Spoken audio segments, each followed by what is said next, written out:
Vennal oli lõpuks põhjust uhkust tunda. Ta kutsus kõik oma lõpetamisele, välja arvatud mina. Kui küsisin, miks, ei kõhelnud ta vastamast. Tema sõnad olid külmad, ma ei taha, et seal oleks häbi. Ema nõustus, pilk tõusmata, ja isa lihtsalt õlgu kehitades nägi välja, nagu see poleks tema probleem. Ma ei vaielnud vastu, ei seletanud, vaid jäin vait, lastes neil uskuda millesse iganes, mis neid mugavalt tundma pani. 2 nädalat hiljem astus mu vend tööintervjuule, mis pidi muutma tema elu. Ta oli enesekindel, kindel ja täiesti ettevalmistamata selleks, mida ta nägema pidi. Mina olin seal juba istumas. Inimressursside juht naeratas ja pöördus tema poole, öeldes, enne kui alustame, tutvustame meie tegevjuhti. Ta pöördus ringi ja sel hetkel purunes kõik, mida vend minust arvama oli harjunud. Kõik algas tekstist, mida ma ei pidanud nägema. Ootasin kohvi järjekorras, kui mu ekraanile ilmus teade. Igavusest ajendatuna avasin perekonna grupivestluse. Evani lõpetamise õhtusöögi lõplik nimekiri, palun andke teada, kas tulete. See sõnum ei olnud mõeldud mulle. Kerisin nimesid, mõeldes, et seal olid kõik, nõod, tädid, onud, isegi vanaema, kes viimase 6 kuu jooksul oli kodust lahkunud ainult haigla külastamiseks. Tema nimi oli seal, minu oma aga mitte. See ei olnud trükkiviga, mitte eksitus, mind polnud lihtsalt seal. Tuurisin sõnumit kauem, kui oleksin pidanud. Minu nimi ei olnud unustatud, see oli tahtlikult välja jäetud. Tõin telefoni tagasi ja küsisin, kas ma jäin tõesti tahtlikult välja. Evan vastas peaaegu kohe, jah, ma ei arvanud, et sa tahaksid tulla. Tundsin tuttavat kaalu tema sõnades, sellist, mis ei hoolinud, kas see haavab. Küsisin, miks, ja siis tuli tõde, ma ei taha, et peres oleks häbi minu tähistamise juures. See ei olnud valus, nagu ta ehk ootas. See oli nagu etüüd, mille ta oli varem juba läbi mänginud, võib-olla emale, võib-olla isale, võib-olla isegi seal samas vestluses. Kujutasin ette nende nägusid, kui ta seda ütles, ema noogutas nõusolekuks, prillid madalal, peaaegu pilku tõstmata, isa kehitades õlgu, nagu see poleks uus, nagu ta ei tahaks poole valida, kuid sattus alati samale poole. Selle õhtul astusin kööki, telefon endiselt käes, sõnum ekraanil helendamas. Ema kooris porgandeid, nagu midagi poleks juhtunud, isa uinus teleri ees. Ma vaatasin külaliste nimekirja ja ütlesin rahulikult, see on Evani päev, ta kutsub, keda tahab, ja sina nõustusid sellega. Ema tõstis lõpuks pilgu ja vaatas mulle silma, ära tee sellest suuremat asja, kui see on, ta on kõvasti tööd teinud, ära võta seda temalt. Isa, pilk endiselt ekraanil, mumises, mõned inimesed ei sobi sellistesse hetkedesse. Lase sel minna, Violet. Sel hetkel sain aru, mida nad tõeliselt ütlesid. Nende jaoks oli see lihtsam mind välja jätta, kui tegeleda sellega, mida ma neis tundes põhjustasin. Ma ei olnud enam nende tütar, olin keerukus. Ma ei vastanud, ei nutnud, ei palunud neid ümber mõtlema. Lihtsalt pöördusin ringi, jalutasin minema ja sulgesin ukse enda taga. Sel ööl säras grupivestlus vestlustes, millest ma osa ei võtnud. Keegi pakkus magustoidu toomist, keegi teine. Evan ja tema tagurpidi mütsist nalja visates peitus meie vestluses sõnum, mida ma ei pidanud nägema. Lihtsalt veendu, et ta ei ilmu kohal, sa tead, milline ta on, edastas üks sõnumitest. Evan vastas enesekindlalt, usalda mind, ta teab paremini. Nad ei lootnud pelgalt, et ma eemal püsiks. Nad lootsid selle pealt. Minu vaikus oli nende mugavus. Mina olin see ohver, kes teisi puhtana näitas. Olin ammu õppinud, et vaidleminest ei piisa, et meeli muuta, mitte meie peres, mitte nende seas. Ma ei veennud kedagi, et ma väärisin seal olemist. Ma ei saanud ümber kirjutada lugu, milles nad kõik olid juba kokku leppinud. Seetõttu vaikisin, kuid ma jälgisin, kuulasin ja mäletasin. Evanil oli ees suur päev, samal ajal kui mina tegelesin oma tööga. Nad ei küsinud enam, millega ma tegelen, ja mu karjäärist oli saanud ebamugav teema, millest nad vältisid rääkida nagu poliitikast õhtusöögilauas. Ma olin lõpetanud detailide jagamise, nemad olid lõpetanud näilise huvi tundmise. Kuid sel nädalal ootasid mind tähtsad kohtumised, milleks ma valmistusin. Reedel jõudis minu lauale nimi, mis tundus tuttav, liiga tuttav. Evan Thompson, kellega oli planeeritud kõrgelt hinnatud ametikoha intervjuu ettevõttes, millest ta oli juba 6 aega uhkelt rääkinud. ma vaatasin tema CV-d veidi liiga kaua ja andsin selle siis oma assistendile, öeldes planeerida reede hommikuks. Reede saabus kiiremini, kui ma ootasin. Evan jõudis kohale vara, kuulsin tema häält konverentsiruumi väljast, kui ta rääkis vastuvõtja ja naerdi, kirgades seda enesekindlat sarmi, mis oli alati talle kiitust toonud. Olin jäägitult liikumatult frostatud klaasist ukse taga, kui Here juht sisenes. Ta tegi mulle kiire noogutuse ja pöördus siis Evani poole, enne kui alustame, tahaksin, et sa kohtuksid meie tegevjuhiga. Evan pöördus, tema naeratus kadus, tema nägu muutus värvitu. Ta avas suu, võib-olla, et midagi öelda või nalja visata, kuid ei suutnud midagi välja öelda. Vaatasin talle otse silma, hoides oma tundeid varjatud, ta pidi nägema, et ma ei kuulunud sinna elutuppa, õhtusöögilauas, külaliste nimekirjas. Ma ei olnud vihane ega kibestunud, vaid lihtsalt ühemõtteline. Ja siis nägin seda tõde, mis hakkas tema silmadesse vajuma. Kõik, mida ta minust arvas, iga lugu, millega ta end kangelaseks oli teinud, lagunes. Nad arvasid, et mind kõrvale jättes hoidsid nad asjad lihtsad. Nad ei teadnud, et olen astumas sellesse ühte ruumi, kus vaikus lõpuks ometi tähendas midagi. Meenub, kuidas esmakordselt paluti mul kõrvale astuda rahu nimel. Olin 12-aastane, seistes ülerahvastatud elutoas, mis lõhnas toidukohast ja mööblipolstrist.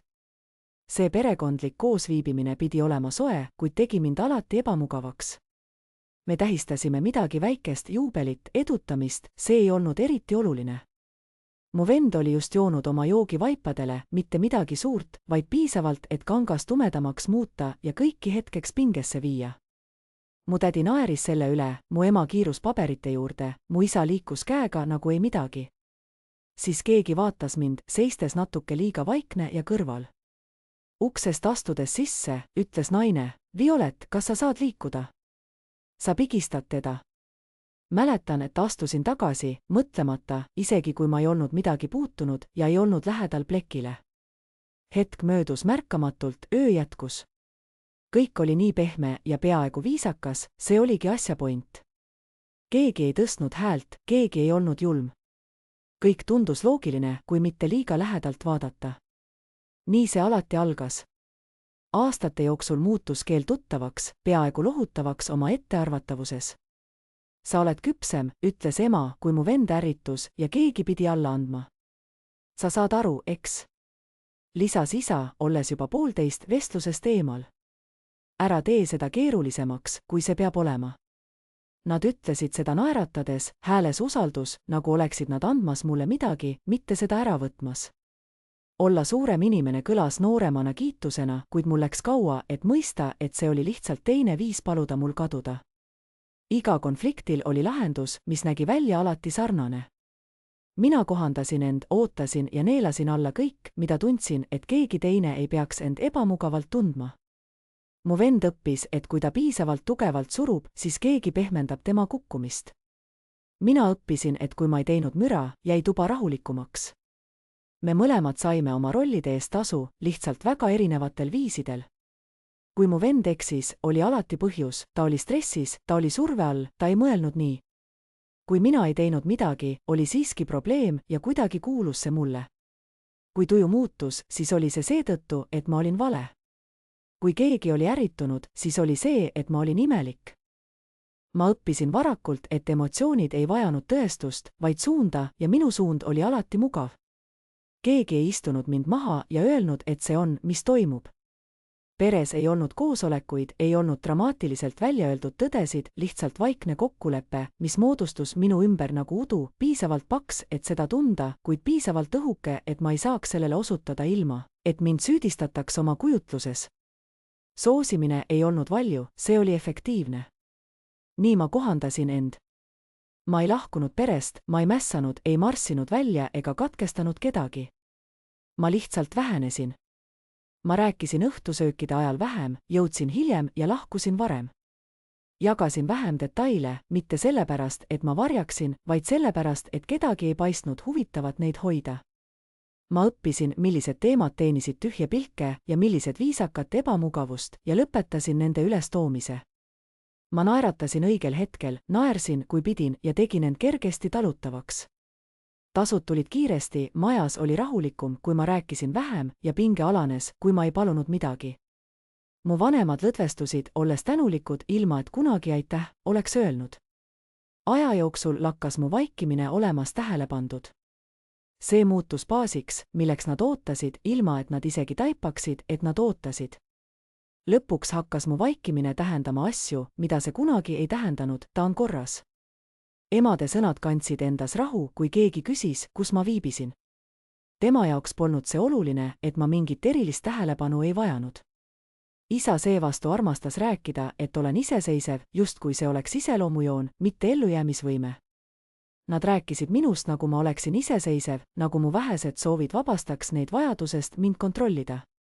Keegi ei küsinud, kas ma tõeliselt olin rahul oma otsustest väljajäämisega ega huvitunud, kas ma tahtsin rohkem või vähem ruumi. Nad tõlgendasid mu puudumist rahuloluna, mu vaikusjõuna. Nii oli lihtsam, nad ei pidanud silmitsi seisma mustriga, mis nende ees tekkis.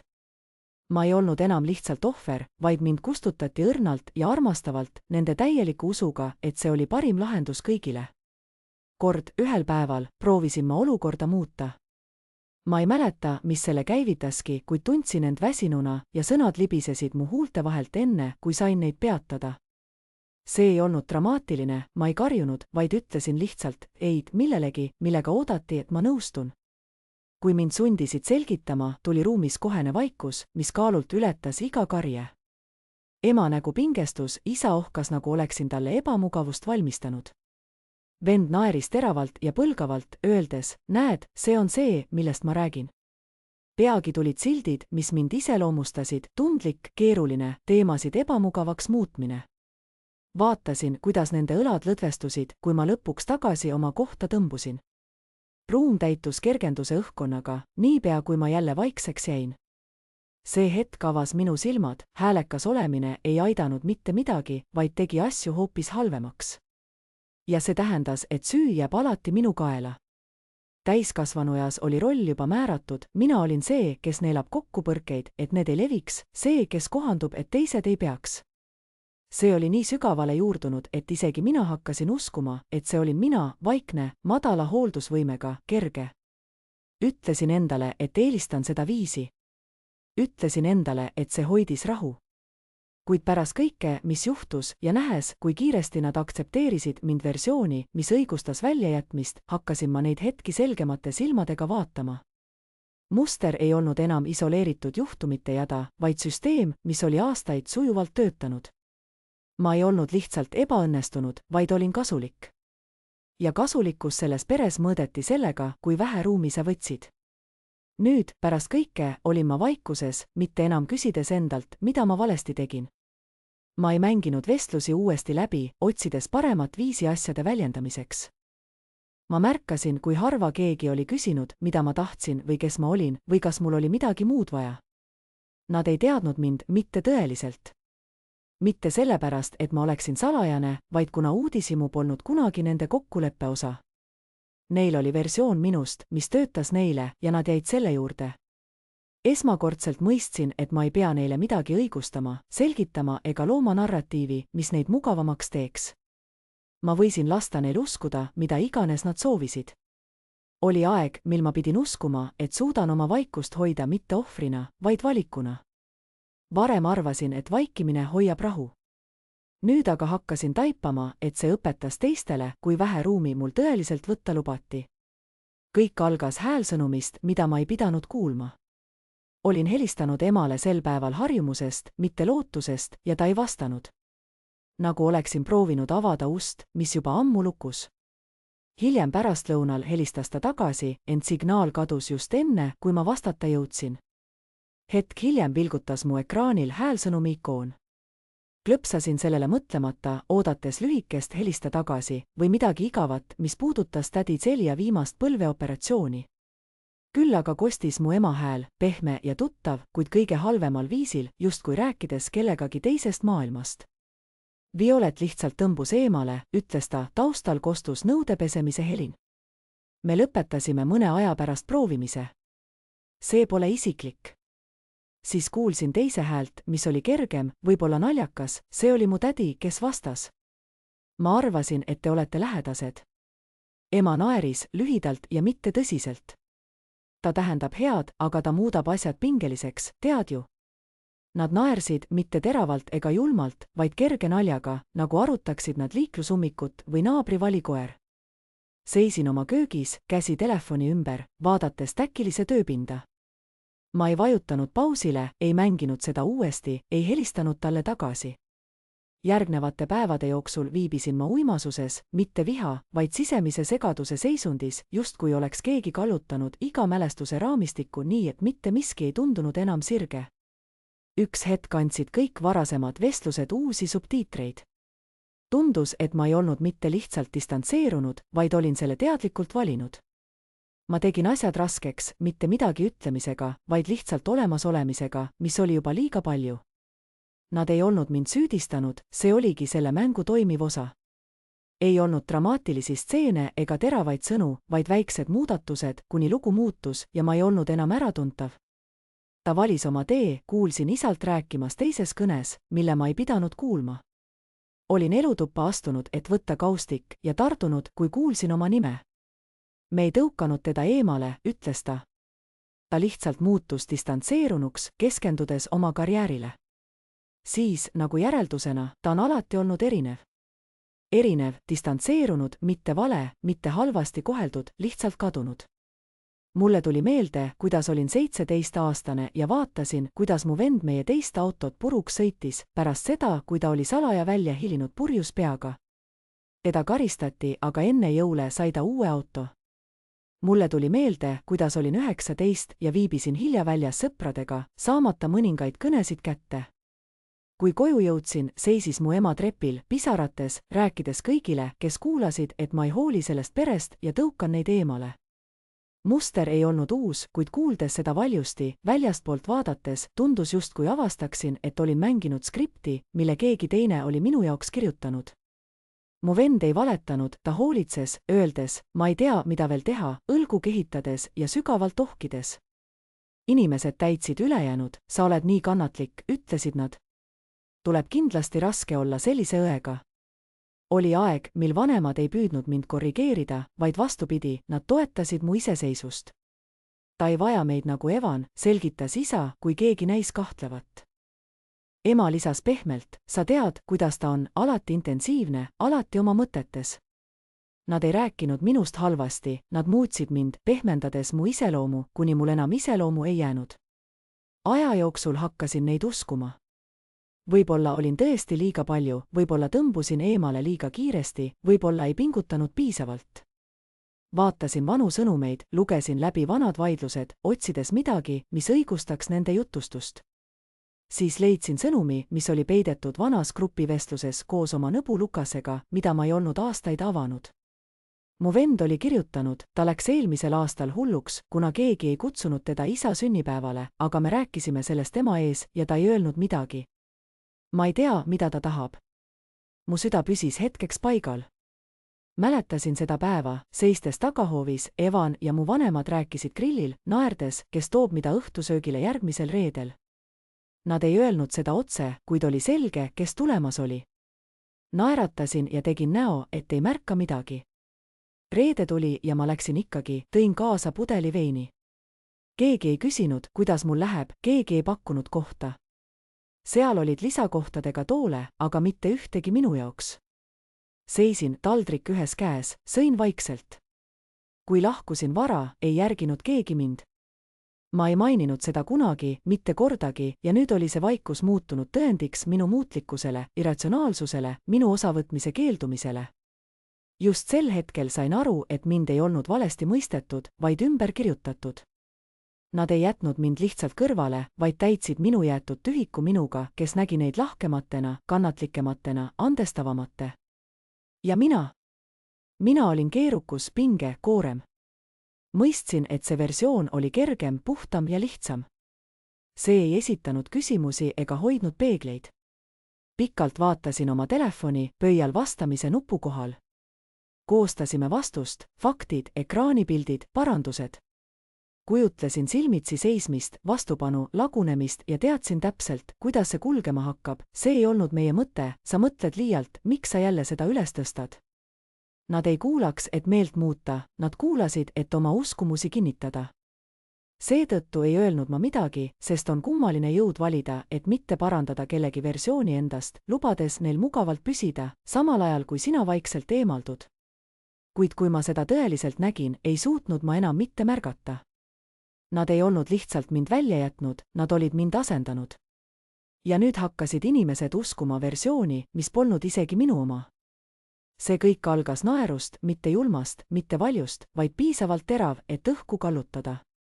Seisin värskenduste lauas, võrguüritusel, kus kohv oli halb ja igaühe naeratus oli paremini harjutatud kui nende järgnev vestlus.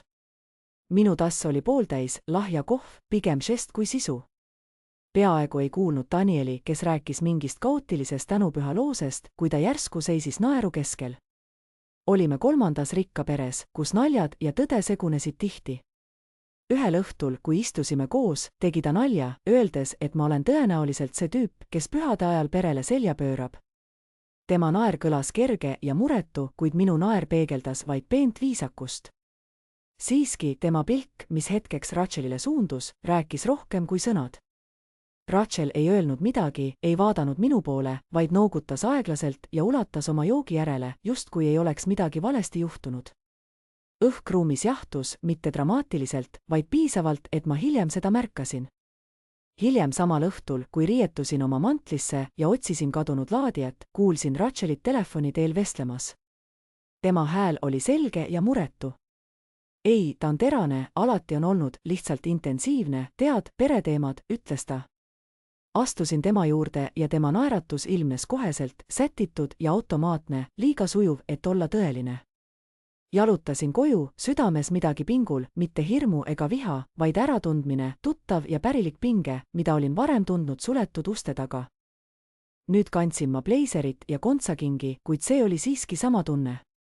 Nad olid lahkunud meie kodust ja nüüd oli nende jutul publik. Järgnevatel nädalatel jälgisin, kuidas see muster ebamugava täpsusega välja mängis. Koostööpartner, kes varem vastas minutitega, jäi nüüd vaikseks. Noorem juht, kellele olin olnud mentoriks, hakkas minust ettevaatlik olema, justkui oleks meie vahemaa muutunud riskantseks. Ma polnud muutunud, kuid nende vaatenurk oli. Klientide koosolekul tutvustas üks kommunikatsioonimeeskonna liige mind naerdes, ärge muretsege, ta ei ole nii hirmus, kui nad räägivad. Ruumi täitis naer, naersin ka mina, kuid midagi külma langes mu rindu. See oli juba 3. kord, kui olin selle nalja 10 päeva jooksul kuulnud ja ma ei teadnud ikka veel, kes seda esimesena ütles. See polnud mitte sõnum, vaid toon, tuttav ja mõõdetud, sama, mida mu vanemad kasutasid, kui nad mind külalistele tutvustasid, ta on geniaalne, aga fokusseeritud, tal on lihtsalt palju mõtteid. Need ei olnud solvangud, vaid ettevaatusabinõud, peened viisid, kuidas inimesi ette valmistada versiooniks minust, millega ma polnud nõustunud. Need olid ennetavad õigustused selle jaoks, mis järgnes, ja just see tegi nad ohtlikuks. Sel nädalal kohtusin professor Aldeniga, ühe harva esitatava mentoriga, kes ikka veel helistas, et uurida, kuidas mul läheb. Ta pani kahvli maha ja küsis õrnalt, mitte ametlikult, kas kõik on su perega hästi. Kuulsin, et seal oli mingi tüli. Silmi pilgutades küsisin, kust sa seda kuulsid? Tema õlgu kehitades vastas, sa tead, kuidas need asjad ringi reisivad. Lihtsalt veendun, et oled hästi. Tema sõnad kandsid hoolt, kuid kukkusid mu südamesse nagu otsus. Sel õhtul seisin oma köögis, vaadates oma kalendrit. Märkasin tühistatud kutseid, ühesõnalisi vastuseid ja sooja puudumist e-kirjades, mis varem olid tuttavad. Muutus polnud silmapaistev, vaid vaikselt toimunud, pen ümberklassifitseerimine austatud positsioonist keeruliseks. Ma ei olnud midagi öelnud, kuid kuidagi olin ma juba saanud loo osaks. Nägin oma nime edastatud vestlustes. Ma ei olnud enam inimene, vaid ettevaatus, hoiatus. Küsimuse märk, mis levitas kuulujutte, polnud seotud tõe, vaid kordumisega. Samad fraasid kandsid edasi nagu kaja, ta on intensiivne. Ta tähendab hästi. Ta on lihtsalt veidi kinnine. Poliitiliselt piisavalt viisakas, et mööda lasta, ja ebamugavalt ebaselge, et levitada. Mõtlesin, et peaksin vastu astuma, postitama midagi, mis paluks selgitust, kuid teadsin, kuidas see lõpeb. Mind süüdistataks, et olen kaitsev, liialdav, et kinnitan seda pilti, mille nad olid loonud. Nende lugude hiilgus seisnes selles, et nad ei pidanud olema täpsed, nad pidid lihtsalt tunduma tuttavad. Seetõttu ei hakanud ma nendega võitlema, jälgisin, kuidas tagajärjed vaikselt kohale jõudsid. Partnerlus, mille nimel olin vaeva näinud, hakati ümber hindama, paneel, mida pidin modereerima, anti kellelegi teisele. Ilma igasuguse seletuseta, lihtsalt kahjuks e-kirja alguses. See polnud tagasilükkamine, see oli pehme eemaldamine. Ma olin endiselt teretulnud, kuid enam mitte hädavajalik. Kuid seekord ma ei värisenud. Vaatasin üle, kes kõhkles mu nime ütlemisel, kes rääkis kindlalt, aga ilma kontekstita, kes võttis vana perekonna stsenaariumi ja esitas selle uutes ruumides. Ta on geniaalne, kuid ainult siis, kui ta ei ole. Ja siis, just niisama vaikselt, toimus muutus. Mitte kõik ei uskunud seda. Oli ruume, kus mu töö rääkis kõvemini kui kommentaarid, kus tulemused olid olulisemad kui isiksus, kus inimesed lugesid kogu aruannet, mitte ainult jalusmärkmeid. Nendes ruumides polnud ma keeruline, olin täpne. Ma ei olnud intensiivne, olin järjekindel. Ma ei olnud külm, olin ette valmistatud. Need ruumid ei olnud ehitatud võludest, vaid tõenditest. See oli jõud, mitte valju, vaid selline, mida ei saanud sosistades kõrvale heita. Mida rohkem ma sellesse sukeldusin, seda enam märkasin, et ükski kuulujutt ei saanud seda kustutada. Tulemus kestab kauem kui arvamus. Aja jooksul hakkavad pehmed valed kõverduma tugevate tõendite all. Seetõttu lõpetasin nende mu versiooni parandamise, lihtsalt veendusin, et see ei siseneks ruumi enne mind. Sest kohtades, kus olin juba oma nime teeninud, ei seisnud nende lugu mingisuguse võimaluse ees. Kell 7:43 hommikul olin juba üle vaadanud 3 ülevaadet, märganud 2 lepingulist ebatäpsust ja heaks kiitnud sisemise ümberkorralduse memo, mis mõjutas 42 töötajat 2 osakonnal. Miski ei olnud ebatavaline, teisipäevad olid just sellised, täpsed, tihedad, ilma emotsionaalse mürata. Joonin kohvi, mis oli juba tunni jooksul jahtunud, ja sirvisin järgmise päevakorrapunkti, märkides, et klient soovis juba venitatud partnerluse tingimusi ümber arutada. Klõpsasin dokumendil, kohandasin 2 klauslit ja kirjutasin lühikese vastuse õigusosakonnale. Ilma draama ja viivitusteta, siin olid otsused, millel olid ajaraamid, reaalsed tagajärjed. See oli reegel. Kell 8:25 täitus konverentsiruum nagu kellavärk. Ei mingit teatamist, ei mingit pidulikkust, ei oodanud nad, et ma esimesena rääkima hakkaksin. Nad teadsid, mida tuua, nad teadsid, mida mul kõige rohkem vaja oli. Enamiku ajast olid nad minuga piisavalt kaua töötanud, et usaldada, et vaikus tähendas, et ma mõtlen, mitte kõhklema. Nadine, meie operatsioonide juht, vaatas mind korra numbrite ülevaatamise ajal, kas soovid rühma C rahastamist hoida. Noodan kinnitavalt. Praegu laseme rahandusel.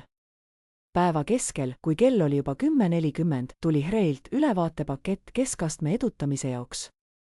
Avasin kandidaadi faili, sirvisin tema kvalifikatsioonide üle ja tutvusin meeskonna tagasisidega. Kiirelt heaks kiitnud, mõistsin, et ta oli olnud valmis juba mitu kuud. Tema juhendaja oli lihtsalt liiga ettevaatlik. Klõpsasin saada tee ja see üks otsus muudaks tema palka, ametikohta ja tõenäoliselt ka seda, kuidas ta iseennast näeb. Sellist kaalu ja vastutust ei saanud keegi väljaspool neid seinu kunagi täielikult mõista. Iga nädal ootab mu ekraanil sadu hetki, kus kellegi tulevik on kaustas, oodates minu nime, et seda edasi liikuda. See ei häirinud mind enam, kuid kunagi ei unustanud ma selle mõõtmeid. Kell 12 sain sõnumi emalt, retseptilink, millele järgnes sõnum, mõtlesin sinule, sa ei ole seda aastaid teinud. Sain seda sõnumit pikalt vaadata, seal ei olnud küsimärke ega konteksti, vaid pehme koputus uksele, mida ma enam ei hoidnud avatuna. Ma ei vastanud. Kell 12:08 saatis Nadine mulle sõnumi, tarnija B on taganenud, peame uuesti kokku saama. Kustutasin ema sõnumi, vaigistasin teema ja naasin töörežiimi. Kell 2 pärastlõunal juhtisin strateegiakõnet rahvusvaheliste partneritega. Eelarve ülevaade pidi olema kooskõlas 4 riigi õiguslike piirangutega, samal ajal kui ma läbirääkimisi pidin ühe vastavuse klausli üle, mis mõjutaks 3 tütarettevõtet. Samal ajal märkasin, et mu nõbu, kellega ma polnud 2 aastat rääkinud, postitas vanade perekondlike puhkusefotode kogumi ja märkis kõik, kuid mitte mind. Hiljem märkasin seda ja kehitades õlgu, naasin andmekaitsekeele ülevaatamise juurde jagatud dokumendi mustandis, mis vale käitlemise korral võinuks kaasa tuua trahve. Seal oli see lõhe, ühelt poolt nostalgia ja emotsioonid, teiselt poolt otsused, millel olid juriidilised tagajärjed. Minu tähelepanu pidi jääma sinna, kus see oli kõige olulisem. Oli aeg, mil ma püüdsin jagada oma saavutusi. Kui ma esmakordselt ametisse asusin, mäletan, et rääkisin vanematele oma esimesest väikesest, kuid olulistest võitudest. Jälgisin, kuidas nad naeratasid viisakalt, kuid suunasid vestluse tagasi Evani reisiplaanide juurde. Olin kunagi maininud edukat läbirääkimist emale, tema vastus oli olnud, see kõlab stressirohke, võib-olla peaksid aeglasemalt võtma. Pärast seda lõpetasin jagamise, mitte pahameelest, vaid selguse tõttu, pole mõtet oodata ühendust kellegilt, kes ei vasta. Kell 15.14 maandus minu postkastis e-kiri, mille pealkiri olid palve täidesaatva kättesaadavuse kohta järgmisel reedel. See oli meie nõukogu esindajalt privaatne kõrgetasemeline koosolek ainult valitud osalejatele, mille teemaks oli omandamine, millega olime tegelenud. Mõned kuud vaikselt jälgides olid sündmused kokku langemas nädalavahetusega, mil mu pere plaanis midagi erilist. Tõendiks oli sõnum, mille olin varem tähelepanuta jätnud ja märkisin selle kuupäeva kalendrisse. Ma ei kahtlenud hetkekski, et need kaks ajajoont ei kohtunud. Nad polnud seda teinud juba aastaid. Mis mind aga tõeliselt üllatas, oli mitte niivõrd nende uudishimu puudumine, vaid see, kui tühjaks ja tähtsusetuks see oli muutunud. Vaadates ringi ruumis, nägin inimesi, kes tõid endaga kaasa probleeme ning usaldasid mulle nende lahendamise. Need olid mõõdikud, mida sain muuta ühe lause abil ja süsteemid, mille olin üles ehitanud ning käigus hoidnud. Ma taipasin, et keegi siin ei vajanud minu lugu, et see oleks maitsev, nad soovisid lihtsalt, et see toimiks. Just sellise ruumi olin ma endale loonud, ei vabandusi, ei korduvaid akadeemilisi tiitleid, vaid ainult tulemused. Ja need, kellele see tõeliselt tähtis oli, austasid neid tulemusi. Kella 5 olin allkirjastanud 3 töövõtupaketti, lahendanud osakondade vahelise erimeelsuse ning kinnitanud suletud uste ümarlaua G4 jaoks. Päev oli ametlikult läbi, kuid jäin veel tunniks ajaks, et lõpetada memo, mille ma ei soovinud kellelegi edasi anda. Ma ei öelnud kellelegi, ma ei jaganud oma töös teavet. Vaikne töö ei olnud siin nähtamatu, vaid austatud. Ma ei vastanud retseptide sõnumile, ei saatnud pilti oma kontorist, ei seletanud, et täna teen heaks otsuseid, mis mõjutavad eelarveid mitmes piirkonnas. Nad ei küsinud ja mina ei pakkunud, mitte seepärast, et mul oleks midagi varjata, vaid kuna nende nägemuses minust polnud ruumi sellele elule ning ma lõpetasin selle mahutamise katsetamise. Kell 6.23 tegi mu kalender heli, tuletades meelde kinnitust, reede, 9 hommikul juhtide hindamispaneel. See oli keel, mida kasutati, kui asi oli tõeliselt tähtis. See ei olnud kiire, kuid kindlasti mitte valikuline. Märkisin aja üles, sulgesin sülearvuti ja vajusin tagasi tooli. Jälle üks tükk liikuma pandud, jälle üks ruum ette valmistatud. Mõtlesin korraks, mida nad praegu tõenäoliselt tegid, võib-olla kattis keegi lauda, võib-olla saatis sõnumeid nädalavahetuse plaanidest. Kujutlesin, et minu nime ei olnud ilmselt mainitud ja see oli täiesti okei. Nad ei teadnud, mida ma tegin, nad ei küsinud ja esmakordselt taipasin, et ma ei vajanud, et nad seda teeksid. Varem arvasin, et hoian vaikust, et midagi kaitsta, kuid nüüd teadsin paremini, vaikus ei olnud taganemine, see oli strateegia. See ei olnud varjamine, vaid kontrollitud. Nad arvasid, et olen eemal, sest mind ei huvita, kuid tõde oli, et ma kandsin elu, mille üle nad kunagi ei vaeva end küsida. Sõnum tuli neljapäeval ilma tervituse või kontekstita, lihtsalt emalt lühike ja efektiivne lause, kas sul on aega vaadata midagi oma venna jaoks? Ei mingit tere, Violet, ega küsimust, kuidas sul läheb, isegi mitte viidatud sellele, mis meie vahel oli toimunud või täpsemalt, mis polnud toimunud. Lugesin seda 2 korda, seejärel veel kord, mitte segadusest, vaid selle tõttu, kui ebatavaliselt ootuspärane see oli. Pärast kõike, mis oli juhtunud, algas see mitte tunnustamisest, vaid palvest. Ma ei vastanud kohe. Lasin selle sõnumi mõtteisse 3 tundi. Siis järgnes tema teine sõnum, see on lihtsalt kiire asi, ta vajab teist arvamust, sa oled selle alal hea. See asi, ei mingeid üksikasju, ei tunnustust, et nad polnud minuga nädalate viisi rääkinud, ei mainimist, et sünnipäevad olid vahele jäänud, sõnumid ignoreeritud, pühad vahele jäetud. ma vaatasin, kuidas see kõik lahti rullus. Oli öö, kui ma istusin oma arvuti taga, vaadates, kuidas mu pereliikmed suhtlesid, justkui oleksin lihtsalt pealtvaataja. Mulle ei pakutud sooja vastuvõttu, vaid mind konsulteeriti. Palusin rohkem üksikasju ja mulle saadeti dokument, mis oli halvasti vormistatud ja häguste pealkirjadega, mis viitasid mingile äripakkumisele. Evan, mu vend, oli näiliselt koostamas ettepanekut, mis oli täis punaseid lippe, amatöörlikku sõnastust ja ebatõenäolisi prognoose. See ei olnud lihtne probleem, kuid sõnumitest kumas läbi üks selge eeldus: mina pean aitama. Mul oli alati see roll, mitte kui tütar või õde, vaid kui vaikne ja mugav ressurss. Keeleline toon polnud kunagi muutunud, vaid oli vaid pehmendatud. Loodame, et saaksid sellele kiirelt pilgu peale heita, sa oled alati olnud parem sellistes asjades. See on talle tõeliselt oluline, kõlasid sõnumid, milles vältis emotsionaalset lähenemist. Keegi ei öelnud, palun, keegi ei öelnud, aitäh. Nad rääkisid ootuses, justkui oleksid nad juba otsustanud, et see kuulub neile. Mõistsin, et nende silmis polnud ma lahkunud, olin lihtsalt kõrvale astunud, kuni nad mind taas vajasid.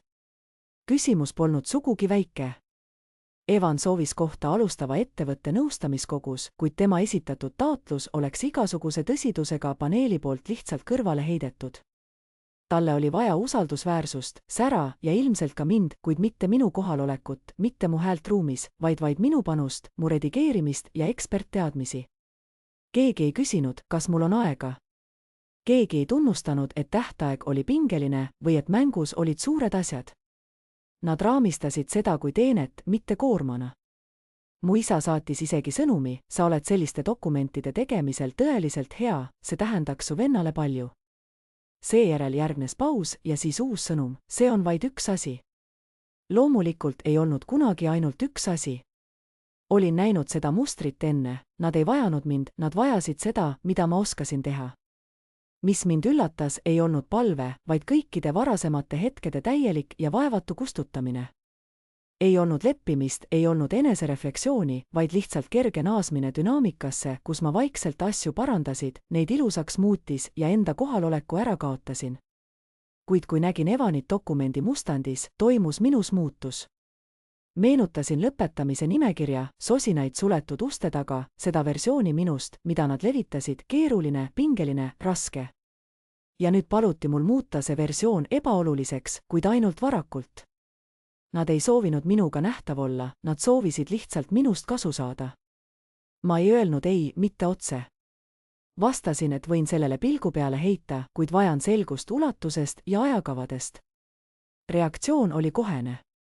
Mu ema vastas: me ei palu midagi hullumeelset. Mu isa lisas: see ei ole formaalsuse küsimus, Violet, see on lihtsalt perekond. Ja Evan esmakordselt sekkus otse: ma ei arvanud, et see peaks olema suur protsess. Sa tahad kas aidata või mitte. Seal see oli hetk, mil nad mõistsid, et dünaamika oli muutunud. Ma ei keeldunud, vaid defineerisin olukorda ja nende silmis oli see mäss. Süütunne hakkas aeglaselt tekkima. Mu ema saatis hilisõhtul sõnumi: ta on lihtsalt palju surve all. Surma ja pinge, millega ma silmitsi seisin, sundis mind olema ettevaatlik. Ma ei teadnud, kelle poole pöörduda, kuni taas ilmus esile veresidemed. Olin alati olnud see, kes mõistis, kuid nüüd pidin olema ettevaatlik, et vanad asjad ei segaks. Ükski sõna ei olnud vajalik vanade murede kohta, nende all oli selge sõnum: minevik tuleb unustada, sest praegu oli vaja midagi muud. Ma ei vaielnud vastu ega seletanud, mu süda oli kindel. Kohandasin dokumenti vastavalt oma seatud piiridele. Ükski suur muutus ei lubadusi, vaid selged täiendused koos märkusega edasiste sammude kohta. Ma ei osalenud kõnedes, ei kirjutanud oma nime, vaid esitasin selle konsultandile, kellel oli neutraalne ja täpne lähenemine, kelle kohalolu polnud näha. 3 päeva pärast sain värskeid uudiseid. Mu ema saatis sõnumi, et kõik läks tõeliselt hästi, muudatused tõid suurte muutuste. Tunnustust, tänu või isegi autorsust ei olnud, kuid õhus oli siiski vaikus, mis viitas rahulolematusele. Asjad ei olnud kergeks muutunud, ma ei olnud enam kohe käeulatuses, nagu varem. Nädala lõpus helistas mu tädi. Lasin kõne kõlada, kuigi ta jättis mulle häälsõnumi, mille toon oli naeratav, kuid sõnumit ümbritsevad sõnad lõid mu südamesse tunde. Sa oled muutunud. varem oli sinuga nii lihtne rääkida, nii abivalmis. Kustutasin sõnumi mitte vihast, vaid selguse nimel. Nad ei olnud pahased selle üle, et olin midagi valesti teinud, vaid sellepärast, et ma ei olnud enam nii kerge kasutada. Enne, kui see peatükk suleti, tuli veel üks sõnum mu isalt. Perereis läheneb, Evanil on mõned põnevad uudised, oleks tore, kui sa saaksid tulla. Ma ei vastanud. 5 tundi hiljem sain teise sõnumi, lihtsalt midagi madalat, kõik on kohal. Nad ei olnud ikka veel küsinud, millega ma olen tegelenud, ei olnud tunnustanud koormat, mida ma kandsin, ja ei olnud mõistnud, et vajadus ja soovimine ei tähenda sama asja. Nad ei pöördunud minu poole, sest nad mind igatsesid, vaid selleks, et saada kasu minu oskustest, ilma et nad mind kohal oleksid. Esmaspäeva hommikul eemaldasin end vaikselt perede ühiskasutatavast postkastist, mida olime kasutanud kõikide Evanile suunatud kirjade jaoks. Ma ei teatanud, ei seletanud, lihtsalt kopeerisin vajalikud dokumendid, lõin turvalise edastamisprotseduuri ning määrasin uue kontaktisiku, kes oli keskastme projektikonsultant ning kelle nimi oli Lauren.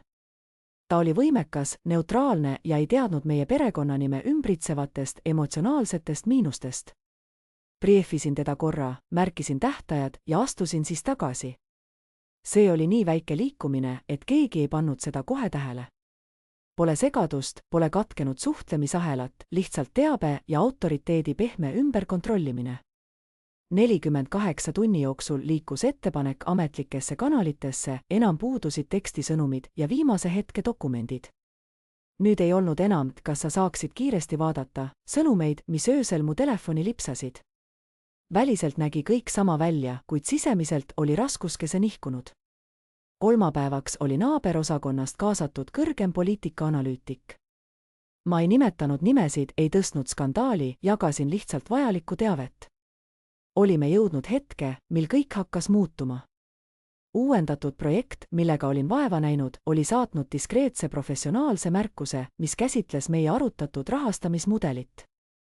Vastus saabus kiiresti, vähem kui tunni jooksul. See oli selge ja täpne, märkides, et mitmed eeldused ei olnud kooskõlas. Soovitus oli, et see vajaks finantsriskide auditi läbiviimist. Tänasin teda ja saatsin sõnumi edasi, lisades selle juhatuse ettevalmistuste paketti. Ilma kaunistuste ja kokkuvõteteta minult, see töötas nagu hästi üles ehitatud süsteem, vaikne ja tõhus, ilma isikupära peale toetumata. Mis veelgi olulisem, see jättis vähe ruumi manipuleerimisele. Kuid esimesed pinged hakkasid ilmnema mu venna hääles, kui ta helistas Laurenile, et seda olukorda arutada. Lauren jagas hiljem minuga kokkuvõtet, kus Evan väljendas muret, et asjad liiguvad liiga aeglaselt ja küsis, kas keegi saaks teda selles aidata. Ütlesin Laurenile, et ta peaks kursil püsima, just see oli meie eesmärk, enam ei olnud tagauksed, enam ei olnud nimedega varjamist. Kui Evan soovis rolli, pidi ta läbima kogu protsessi, paberimajandus, komitee ülevaatus ja objektiivne tagasiside reede õhtuks. Mugavustunne hakkas kiiresti asenduma rahutusega.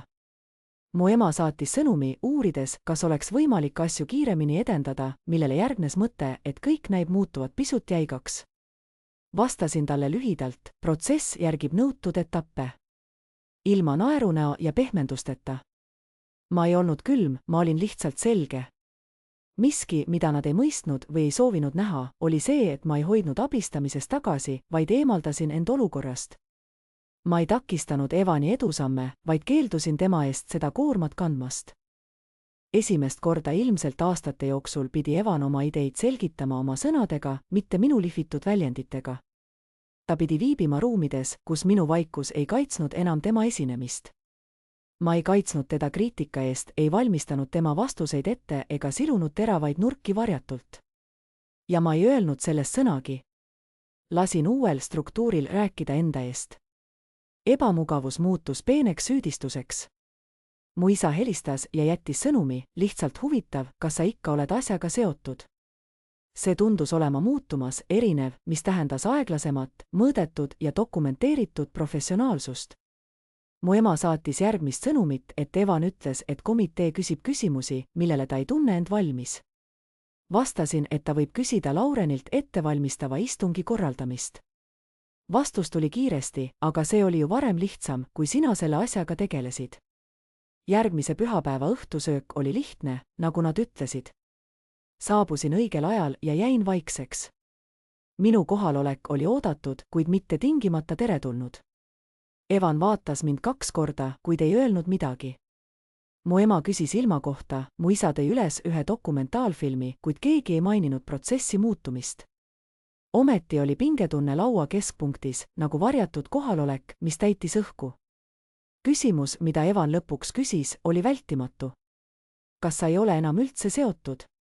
Ta kummardus üle laua. Vaatasin teda neutraalselt tagasi. Kõik on nii, nagu peab. Sul on õige tugi. Ta vilgutas silmi, aga kas sa ei arva, et oleks parem, kui ma ei lasknud tal lõpetada? Sa oled taotleja, Evan. Protsess peaks seda kajastama. Tagasi toidu juurde naastes ei tõstnud ma oma pilku.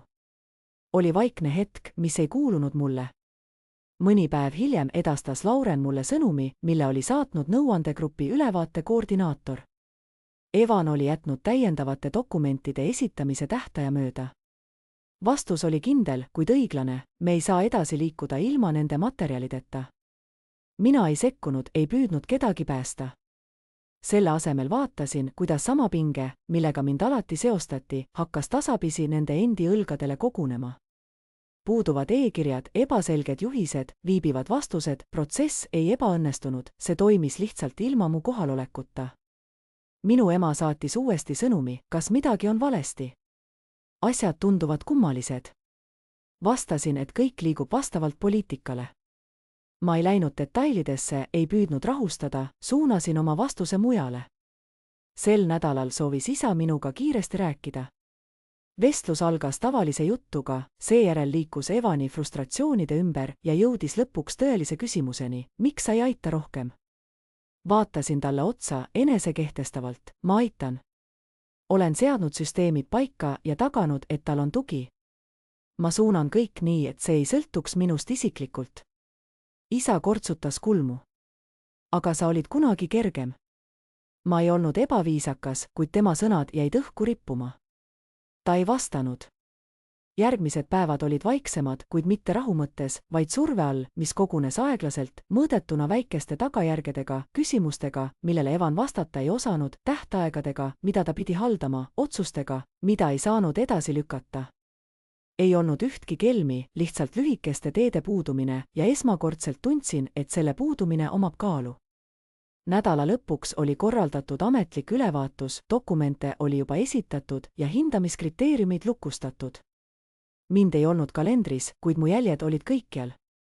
Nad ei öelnud seda otse, kuid ma tundsin, et maapind oli muutunud. Lihtsus, millega nad kunagi liikuda said, oli kadunud. Selle asemel oli midagi kindlamat, vähem paindlikku, see ei olnud vastuseis, vaid struktuur. Esmakordselt ei olnud ma pinge all, vaid paigutasin selle täpselt sinna, kuhu see kuulus. See tuli mu nõbu Rebeccalt, mitte konkurendilt ega kelleltki, keda oleksin valesti kohtlenud. Ta oli naernud mu üle pühade laudade, kuid nüüd tundsin, et midagi on muutunud. E-kiri maandus mu postkastis teisipäeva pärastlõunal, ekslikult edastatud. See oli vestlus, mida ma ei pidanud nägema, vahetus Rebecca ja mu ema vahel, pealkirjaga Violeti olukord. Klõpsasin selle lahti, mitte kahtlustades midagi, vaid arvasin, et see võiks olla logistika planeerimise kohta, midagi väikest. Küll aga lugesin 2 nädala jooksul 8 sõnumist, kuidas mind käsitleda. Temaga on keerulisem toime tulla, oli mu emal kirjutatud. Ma ei tea, mis temaga juhtunud on, kuid ta ei ole enam endine. Rebecca vastas strateegilise tooniga, mida olin korporatiivsetest koosolekutest tundnud, võib-olla on aeg lõpetada tema abi küsimine. Ta selgelt ei taha enam meie peres osaleda. Las ta istub selle tundega. Seal oli rohkem arutelu selle üle, kas mind kutsuda tänupüha õhtusöögile, ettepanek, et võib-olla põhjustan ma skandaali, kui mind silmitsi seostatakse. Rebecca oli saatnud mulle sõnumi, milles rääkis, et oli kuulanud meie ühise tuttava juttu, kes väitis, et ma olen keeruline inimene, kellega koos töötada.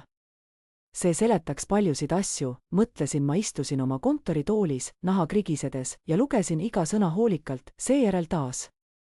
Rebecca polnud kunagi minuga koostööd teinud, ta oli mööbliketist piirkondlik müügijuht ja meie ametialased teed polnud kunagi ristunud. Kuid kusagil peresöökide ja kuulujutud vahel oli ta otsustanud, et teab piisavalt, et rääkida minu iseloomust ja mu ema oli teda kuulnud. Mõtlesin, millal ma viimati Rebeccaga kohtusin. See oli 3 kuud tagasi tema noorima sünnipäevapeol.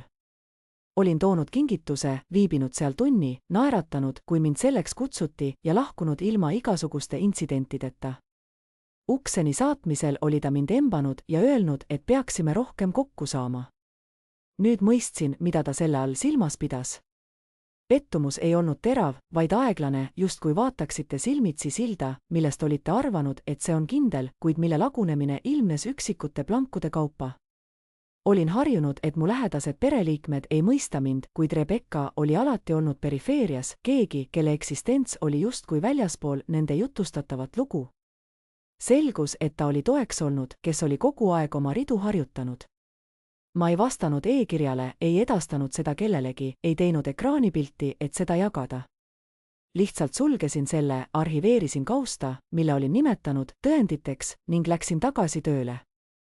Selle öö veetsin elutoas, lastes selle koormusel endale langeda. See ei olnud lein, ei olnud šokk, see oli äratundmine. Sama äratundmine, mille tundsin, kui kuulsin oma ema häält salvestuses ja sama, kui leidsin sõnumi oma nõbuga Lukase vestlusest. Lugu ei elanud mitte ainult mu vanemate majas, vaid oli paljunenud, levinud sugulaste kaudu ja jõudnud nurkadesse, mida polnud tulnud kaitsta. Halvim polnud see, et nad seda uskusid, vaid et nad ei olnud kordagi küsinud, kas see on tõsi. Järgnevate päevade jooksul mõtlesin silmitsi seismisele. Kujutasin ette, et helistan Rebeccale, küsin otse, mida ta silmas pidas, nõuan selgitust. Kuid iga stsenaarium lõppes samamoodi, tema hääl pehmenemas kaitsepositsioonile, kasutas fraase nagu ma ei mõelnud seda nii ja sa võtad seda valesti. Stsenaarium oli juba kirjutatud ja ma tundsin seda peast. Seetõttu ei surunud ma vastu, vaid tegin midagi vaiksemat, tõmbusin täielikult laiast perest eemale. Lükkasin tagasi järgmised 3 kutset ilma seletuseta, lõpetasin grupi sõnumitele vastamise. Ma ei teatanud oma puudumisest, lihtsalt lõpetasin kohaloleku. Ja siis vaatasin, kuidas see kõik areneb. 2 nädalat kulus, enne kui keegi märkama hakkas. Minu tädi saatis kõigepealt sõnumi, pole sinust mõnda aega midagi kuulnud, kas kõik on korras?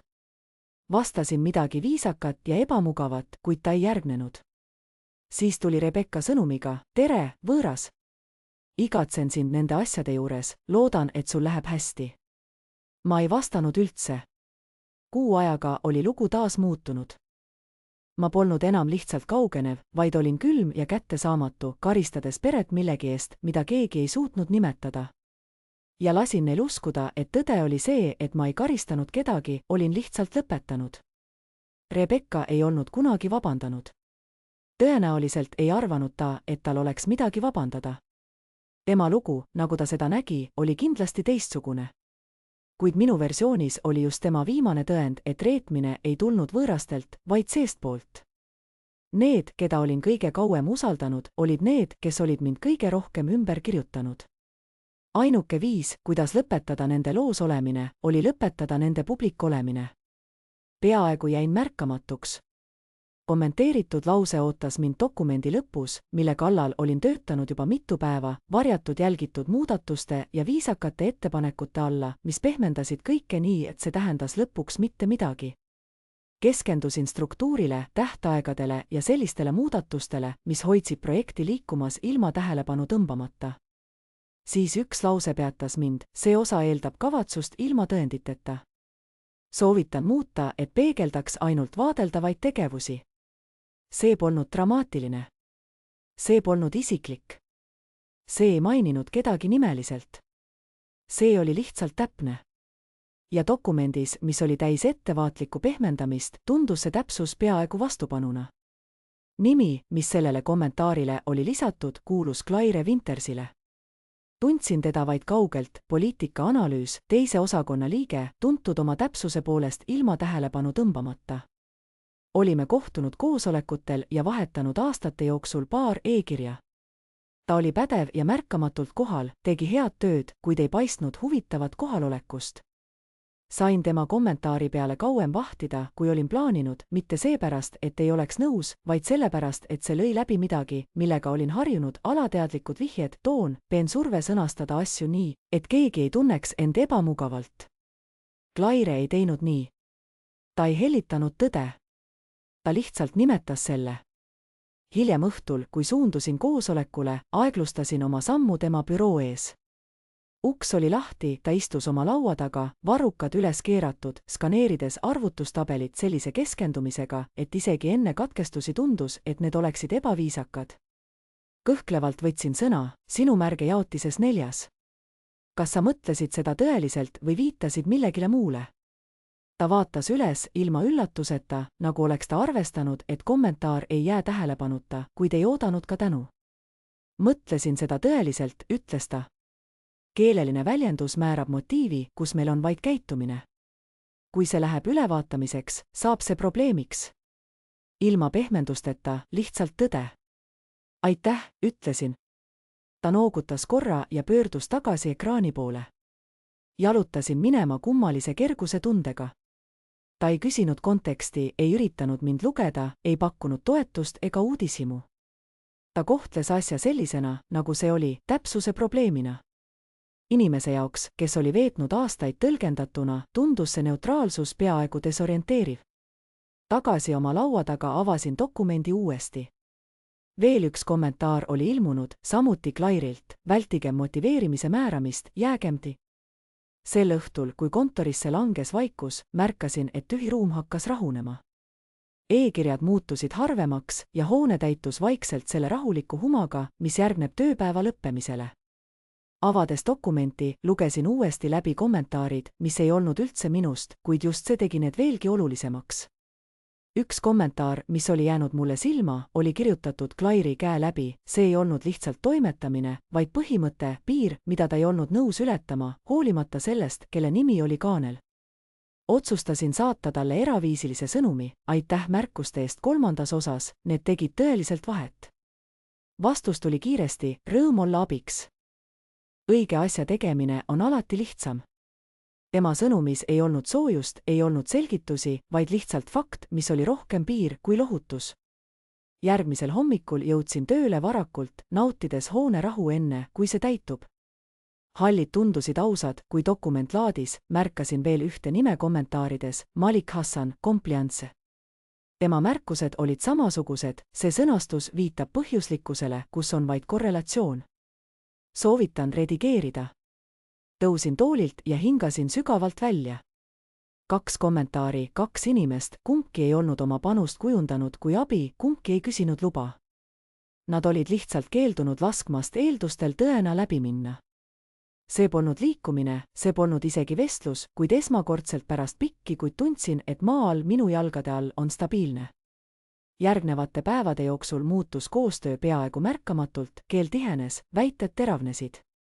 Dokument hakkas tunduma vähem nagu etteaste ja rohkem nagu aruanne. Selles muutuses leidis midagi minus rahu, ma ei olnud enam iga lause eest valvel, töö kandis end ise. Ühel pärastlõunal kohtasin Claire'i koridoris, kui ta suundus lifti juurde, käes hunnik kaustikuid. Ma nägin Maliki märkust, ütles ta juhuslikult, nagu kommenteerides ilma. Hea tähelepanek. Noodatasin. Jah, see on oluline. Ta kohendas kaustikuid käes. See on alati oluline. Me ei vahetanud pilku, ei olnud mingit vihjet, vaid lihtsalt kokkuleppe standardist. Liftide uste sulgumisel taipasin, kui haruldane see oli, ühtsus ilma liiduta, toetus ilma tingimusteta. Hiljem samal nädalal sattusime taas samale lauale söökla keskel, kus rahvahulk sundis meid lähedale. Söömine toimus vaikselt, taldrikute klõbin täitis ruumi, kuni ta ütles, pilk maas, inimesed arvavad, et täpsus on poliitiline. Naeratasin vaevu, tavaliselt ongi. Ta õlgu kehitades märkis, ainult kui sind huvitab, kellele see kasuks tuleb. Ta vaatas mind hetkeks, mul ei ole. Seal see oli, mitte konfidents, mitte side, vaid piir, mille ta oli enda jaoks tõmmanud juba enne minu tulekut. Sel hetkel mõistsin, miks ta nägi küsimust nii selgelt. See ei olnud minust, vaid tema otsusest mitte kauplema tõde mugavuse nimel. Tagasi kontorisse jalutades tundsin, kuidas midagi tuttavat õitseb, kergendus, jah, kuid ka selgus. Liitlaste ja tõe toetajate vahel on suur erinevus. Oli reede õhtu, kui ma lõpuks oma arvuti lahti panin ja istusin seal, mõeldes sellele, mis oli toimunud. Olukord, millega silmitsi seisin, oli muutunud. Eelmise nädala jooksul olin oma plaani ümber korraldanud, mitte niivõrd auhindade ja tunnustuse nimel, vaid vajadusest. Claire, kellel oli kõige suurem risk tõlgenduste vale arusaama osas, võttis enda kanda need osad, samas kui Malik analüüsiks kausatsiooni väiteid. See tundus loogiline, igaühel oma roll, vastavalt oskustele. Ma ei saatnud tänukirju, ei püüdnud luua ühtekuuluvustunnet, sest töö rääkis enda eest ja nad vastasid sellele. Minu viimane ülevaatus dokumentidest oli minu jaoks eriline. See ei olnud lihtsalt viimistletud, vaid aus. Istusin seal, kuuldes, kuidas hoone tasakesi endasse sulgub ja mõtlesin kõigile neile hetkedele, mil olin astunud ruumidesse, kandes kellegi teise versiooni iseendast. Kõik see energia, mida olin kulutanud, et mitte lasta end valesti mõista, ja siis ilmus mu mõtetesse Claire'i kommentaar, lihtne, ilma suurema draamata, lihtsalt otsus mitte ära pöörata. Ta ei olnud mind kaitsnud, ei olnud valinud poolt, lihtsalt seisis seal, kus oli oluline. Ja siis esmakordselt pikka aega tundsin, kuidas mu rinnus midagi lõdvemaks läks. Ma ei pidanud enam ennast tühjusesse seletama, keegi oli näinud, mis tõeliselt olemas oli, ja nad ei vajanud minult selle tõestamiseks mingit argumenti. Selline selgus, mis valitses maailmas, kus kõik oli peidetud vihjete ja mugavuse taha, tundus peaaegu radikaalne. Ilma suure kisa ja kärata muutis see kõik. Koosolekuruum oli vaikne, kui kõik algas. Toolid täitusid aeglaselt, sülearvutid avati ilma igasuguse kiiruseta, kohvikruusid seisisid laua ääres nagu väikesed valvurid. Istusin teises reas, mitte esimeses, mitte tähelepanu keskmes, lihtsalt üks koht paljude seas. Päevakord oli jagatud, nimed kinnitatud. Midagi ebatavalist ei olnud, välja arvatud see raskus, mis surus mu ribide vastu, kui vaatasin ukse suunas. Evan astus sisse kell 9:28, 4 minutit varem, mis oli tema jaoks ebatavaline. Ta kandis end endiselt kindlalt, nagu oleks ruum juba tema kasuks otsustanud ja lihtsalt ootas ametlikku kinnitust. Ta naeratas koordinaatorile, noogutas mõnele tuttavale ja istus otse minu vastas, piirdudes pilkudega, mis minuni ei ulatunud. Ta ei teadnud, et olin paneelis. Koosoleku esimees kuulutas koosoleku algatuks kell 9:32. Protseduurilised sissejuhatused, nimede kinnitamine ja rollide määramine. Siis vaatas personali esindaja oma märkmetest üles ja ütles, enne kui jätkame, tahan ma selgitada tänase ülevaate struktuuri. Neiu Violet Thompson on nimetatud ametlikuks hindajaks ja kaasjuhatajaks selle sessiooni jaoks. Ruumi reaktsioon oli peaaegu imperatiivne, keegi ei ahetanud, keegi ei plaksutanud, kuid jälgisin, kuidas mu venna nägu muutus. See oli peen, kerge paus tema hingamises, silmade vilkumine.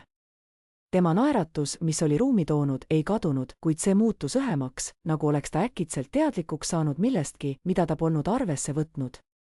Siis vaatas ta mulle esmakordselt otsa. Ma ei naernud, ei noogutanud, vaid kohtusin tema pilguga ja hoidsin seda. Koosolek jätkus, küsimusi esitati, dokumente vaadati läbi. Kuna päev edasi liikus, hakkas ruum minu kohaliku kohalolekuga kohanema. Inimesed, kes olid kunagi minust üle rääkinud, vaikisid nüüd enne, kui sõna võtsid. Need, kes olid mu panuseid varem alahinnanud, ootasid nüüd, et ma oma mõtteid jagaksin, enne kui arutelu jätkus. See polnud isiklik, see oli protseduuriline ja see oli just see, mis oluline oli. Evan vastas küsimustele nagu alati, veetlus, enesekindlus ja hoolikalt harjutatud laused, mis kõlasid hästi, kuid mis sügavustest puudu jäid. Teistes ruumides oleks see ehk piisav olnud, kuid siinne koht tugines näitajatele, tõenditele ja dokumenteeritud tulemustele. Otsustav charm ei suutnud kriitikat taluda. Keskpäeva paiku oli paneel tuvastanud tema ettepanekus 3 vastuolu, 2 neist struktuurilised, 1 rahaline. Iga kord, kui ta proovida selgitada, jäi ta vastustes viletsaks. Mitte seetõttu, et ta valetaks, vaid seetõttu, et ta polnud tööd teinud. Ta oli eeldanud, et keegi teine täidab tühimikud, keegi, kes olin alati mina. Ma ei sekkunud, ei päästnud teda. Esitasin samu küsimusi, mida oleksin küsinud ükskõik kellelt, ja hoidsin teda sama standardi juures, mis kehtis kõigile. kui tema vastused ei olnud piisavad, lasin vaikuse rääkida. Kella 1 nooniks oli hindamine lõpetatud, soovitused koostatud ja järgnevate tegevuste punktid üles kirjutatud. Kui juhataja kuulutas koosoleku lõppenuks, tõusis Evan aeglaselt, nagu oleks tema jalad unustanud, kuidas liikuda. Ta ei vaadanud enam minu poole. Hiljem pärastlõunal sain sõnumi personalikoordinaatorilt: aitäh teie panuse eest täna, panel hindas teie selgust. See oli kõik, ei draamat, ei aplausi, vaid lihtsalt tunnustus hästi tehtud töö eest. Kuid kui ma õhtul hoonest väljusin, tundsin midagi, mida polnud oodanud. Ei triumfi, ei rahulolu, vaid vaikus, selline vaikus, mis tekib, kui lõpetad kaalu kandmise, mis polnud kunagi sinu oma. Nad olid loonud minu versiooni, mis oli väike, keeruline ja kasutatav. Täna aga oli ruum kohandunud tõe järgi. Kui ma tagasi ruumi sisenesin, oli see tühi. Toolid tõugatud tagasi, ekraanid hämarad, tugev kohvilõhn kadus neutraalsesse õhku. Pinget oli ikka veel tunda, nagu staatika pärast tormi, kuid nüüd oli see vaiksem, mitte laetud, mitte terav, lihtsalt millegi, mis oli täielikult läbi mängitud, tagajärg. Ma ei viibinud seal kaua, sest midagi polnud enam imetleda. Ei olnud vajadust koosolekut uuesti mängida või vaadata vahetatud pilke. See ei olnud haripunkt, vaid vaikselt tagasihoidlik vaikuse naasmine. Järgmiseks hommikuks oli kõik muutunud, kuid ainult ühe, tõeliselt olulise, viisil süsteem, mis igatses järgmise ülesande järele, oli edasi liikunud. Failid olid arhiivitud, vormid esitatud, soovitused suunatud õigete kanalite kaudu. Minu venna taotlus, mis oli varem täis vihjeid, sai taas selleks, mis ta alati olema pidi, lihtsalt üks nimi paljude seas. Ei erilist märkust, ei sosistatud pärandit, vaid andmed, mida hindasid professionaalid, kellel polnud emotsionaalset sidet mängus. Ma ei küsinud tulemuse kohta.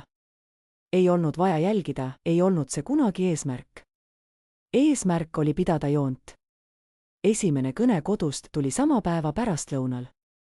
Mu ema hääl oli tavalisest rahulikum, mitte habras, mitte isegi ärritunud, vaid ettevaatlik, justkui ei olnud ta enam päris kindel, kes ma olen. Violet, alustas ta, seejärel peatus. See asi eile, kas see oli tõeline? Ta ei öelnud midagi, ei olnud seda vajagi. See oli ametlik protsess. Vastasin, mu hääl ei tõusnud, ei olnud teravust ega kutset. Teisel pool liini valitses vaikus, mis üritas ennast keset lauset ümber kirjutada. Me lihtsalt ei teadnud. Lasksin vaikusel tagasi tulla. Lõpuks pakkus ta kiirustades lahkumise ja liin jäi surnuks. Ei mingit lahendust, ei valelähedust ja esmakordselt tundus see täiesti õige. Mõned päevad hiljem helistas mu vend.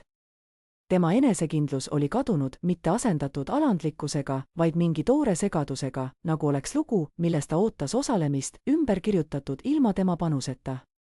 Kas sa tead, et see juhtuma hakkab, küsis ta. Mina teadsin, mis see protsess on, vastasin lihtsalt. Ta vabastas sügava hingetõmbe. Sa oleks võinud midagi öelda. Mõtlesin sellele, et see ei olnud minu koht. Valitses pikk paus, mitte vihane, vaid lihtsalt harjumatu. Ta ei olnud harjunud, et ma valin vaikuse, kui ta soovis pehmet maandumist. Kuid see ei olnud karistamine, see oli täpsuse nimel. Olin teinud, mida pidin, mitte rohkem, mitte vähem. Ta ei surunud teemat edasi ja esmakordselt ei tundnud ma vaikust, mis oli tõeline muutus, mitte kohtumine, mitte nähtav võimu tagasipöördumine, vaid see, mis järgnes. Vaikus perekonnamehhanismist, mis oli nii kaua keerutanud ebamugavust distraktsiooniks. Keegi ei üritanud olukorda ümber sõnastada, keegi ei päästnud teda, keegi ei soovitanud, et ma oleksin ebaaus. Ta pidi tulemusega üksi silmitsi seisma ja ei teadnud, kuidas sellega toime tulla. Nädal hiljem tuli vabandus või vähemalt selle kuju. Mu tädi helistas, tema kõneviis oli liiga sujuv, justkui oleks ta seda peeglist harjutanud. Kui me kunagi panime sind tundma vähem kui, ütles ta, hääles kaja, enne kui ta tõeliselt kuskile maandus. See ei olnud meie eesmärk. Kuulasin, ei parandanud teda, ei kaevanud välja iga maetud hetke, mida see lause üritas kustutada. Kui ta lõpetas, ütlesin, hindan, et sa helistasid. Ja see oligi kõik. Ta ootas võib-olla andestust, võib-olla kinnitust, et midagi ei olnud tõeliselt muutunud. Ma ei andnud ei ühtegi ega teist. Selle asemel hakkasin seame piire, mitte läbi vastasseisu, vaid puudumise kaudu. lakkasin vastamast sõnumitele, mis ei olnud suunatud mulle. Ma ei pakkunud uuendusi, ei õigustanud puuduolevaid koosolekuid ega seletanud oma vaikust, kui mind otse küsiti. Vastasin otse, lühidalt, täielikult ja siis lõpetasin rääkimise. Vaheline kaugus mu venna ja minu vahel muutus kujuks, mis ei vajanud hoolt. Me ei vaielnud, me ei leppinud, me liikusime lihtsalt läbi eraldi orbiitide, enam mitte teeseldes, et kuulume samasse süsteemi. Töö täitis päevad rütmi ja eesmärgiga, neutraalsetes ruumides, kus mu hääl ei olnud filtreeritud perekonna narratiivide või vanade ootuste kaudu. Ma ei pidanud minevikku seletama, et mind kuulda. Ma ei pidanud üle pingutama, et olla austatud. Nüüd kohtusid toad, kuhu ma astusin, mind. Oli aeg, mil minu elus toimusid muutused, mis tundusid loogilised ja loomulikud. Suhted, nagu tihti juhtub, muutusid. Mõni lähenes mulle, teine kadus varjustesse. Seal ei olnud draamat ega kokkuvarisemist, vaid pigem rahulik ümberkorraldamine. Ja just selles vaikuses leidsin ma omamoodi rahu, mitte võidu ega õigustuse tunne, vaid puhas selgus. Selgus, mis ei vajanud esitlemist, mis ei otsinud heakskiitu, vaid lihtsalt oli olemas. See jõud, mis mind ümbritses, ei saanud mind valjemaks, ei teinud minust halastamatut inimest, vaid selgitas mind. Ja just selles selguses avastasin ma viimase tõe, ma ei pidanud kedagi veenma, ei pidanud purustama lugusid, mida nad mu kohta rääkisid. Ma ei vajanud isegi, et nad mind teistmoodi näeksid, sest nüüd oli mul valik, mitte kätte maksmise ega lunastuse, vaid ruumi osas, kus ma osalesin ja kus ma enam ei pidanud olema. See jõud ei muutnud mind, vaid eemaldas need, kes soovisid, et ma jääksin väikeseks. Kui ma esimest korda kohvitassis valasin, oli päike juba hooneid valgustanud. Ei olnud midagi erakordset valguses, mis laua peale voolas, ei olnud mingit kiiret, mis ootas avamist. Ainult pehme linnarütm, busside pidurdused, linnulennud ja uue päeva helid. Kusagil koridori lõpus sulgus uks. Istusin laua taga, hoides tassi mõlema käega ja märkasin midagi, mida polnud ammu tundnud, rahu ilma hirmuta. Mu mõtetes ei kerinud enam kontrollnimekiri, ei olnud vaikus, millega ette valmistada vestlusi, mis võisid tekkida. Lihtsalt haruldane, kaitsetu vaikus. See ei olnud võit, mille keegi teine oleks märganud, kuid minu jaoks oli see piisav. Teade tuli mu telefonis, kui ma just kohvi sõin, kui oled täna õhtul vaba, siis õhtusöök kell 7. Ilma igasuguste eelmängudeta, ilma emotsionaalse kaalu ja pingeteta. Aastaid tagasi oleksin ma sõnumit analüüsinud, uurinud, mis jääb ütlemata, küsinud endalt, kas see on rahukäsi või lõks. Seekord lugesin ma selle korra läbi ja panin telefoni lihtsalt ära, mitte kahtluse, vaid selguse tõttu. Vaatasin aknast välja, kus bussipeatuses oli hakanud kogunema väike rahvas. Inimesed, kes kandsid jakke ja kortsus särki, liikusid oma lugude suunas, millest ükski ei vajanud minu tõlgendust. Vahtisin neid mõnda aega ja mõtlesin rollidele, mis meile antakse, enne kui me mõistame hinna. Diplomaat, kes kõike endasse neelab, see, kes teeb end väikeseks, et keegi teine ei peaks liikuma. Olin elanud selle stsenaariumi sees, kuid see polnud enam minu oma. Kustutasin sõnumi, mitte punktina, vaid lihtsalt sellepärast, et ma sain. Hommik kulges nagu alati. Sõitsin tööle aknad veidi avatuna, lastes sisse asfaltikohinat ja tuulevilinat, mis ei kandnud ootusi. Ei mingit sisemist vaidlust, ei enese muutmist. Päev kuulus endale. Minu laua taga vilgutas postkast rahulikult, ülesanded seisisid kenades ridades. Keegi ei küsinud, kus ma olin olnud, keegi ei vihjanud minevikule, mida ma ei olnud jaganud. Nad küsisid ajakavasid, tulemusi ja selgust. See oli nüüd see vahe, ma ei olnud enam sosinate järgi mõõdetud, vaid kohtusin olevikus. Keskpäeva paiku tuli mu vennalt sõnum seoses varasemaga, tahan, et sa teaksid, ma ei tahtnud ebaviisakas olla. See ei olnud vabandus, vaid test õrn koputus, et näha, kuidas ma reageerin. Uks, mis avanes samamoodi, ei tekitanud minus vastust. See ei olnud külmus, vaid pigem arusaamine, et on olemas vahe remontimise ja harjutamise vahel. Mõned uksed ei ole mõeldud valjult kinnilöömiseks, nad ei pea igavesti samadel hingedel liikuma. Lõunat sõin ma kolleegiga, kes tundis mind vaid ajajoontest ja meeskonnavestlustest. Me arutasime protsesside voogu ja disainivigu kuumade P-kausside kohal. Meie vestlus ei laskunud metafooridesse, seal ei olnud peidetud tähendusi, see lihtsus tundus kuidagi intiimsem kui kõik, mida olin varem pidanud tõlgendama. Pärast lõunat ekslesin raamatupoe poole, ilma mingite konkreetsete plaanideta. Libistasin sõrmed mööda tundmatute selgade, kui lähedal seisev naine küsis, mida ma kaanekujundusest arvan. Andsin ausa vastuse, ta naeratas, tänas ja astus edasi. See oli kõik, aga see oli piisav. Selle õhtul valmistasin aeglaselt röstitud köögvilju, ürtidega riisi ja sidrunivett raskes klaasis. Küüslaugu ja rosmariini lõhn kerkis läbi korteri nagu midagi, mis oli unustatud, kuid nüüd tagasi tulnud. Kui hakkisin porgandeid, tegi nuga taldriku vastu pehme klõpsu, puhta rütmilise heli, mis kuulus ainult sellele hetkele. Sõin samal köögilaual, kus olin hommikul sõnumit lugenud, kuid nüüd oli vaikus muutnud oma kuju. See polnud puuduv, vaid ruum enda täielikuks olemiseks. Ükski teadet ei vihkunud, ühtegi küsimust ei hõljunud, miski ei nõudnud, et ma oma rahu õigustaksin. Ma ei tõstnud klaasi, aga kui oleksin, siis oleks see olnud selle eluauks, mis ei vaja hilisemaid jalgu. Õhtul avasin sülearvuti ja hakkasin kontuurima uut projekti, mis oli juurdunud peensustesse, rahusse ja tõdedesse, mis ei pidanud kasvama, et olla tõelised. Ma ei kirjutanud valideerimise nimel, ei taotlenud midagi tagasi. Lihtsalt rääkisin tõde, nagu see oli, ilma kaitsevarustuseta. Kui ma sülearvuti sulgesin, oli korter tumedam. Ei mingeid sõnumeid, ei järgnevate küsimuste rida, keegi ei surunud mind minu mugavustsoonist välja. See oli rahu, milles ma ei pidanud istuma lauas, mis on alati nõudnud, et ma oleksin vaid pool iseennast. Ma ei pidanud tagasi võtma kohta, kuhu ma kunagi ei kuulunud. Olin valinud oma koha ning selles vaikus hoidis mind.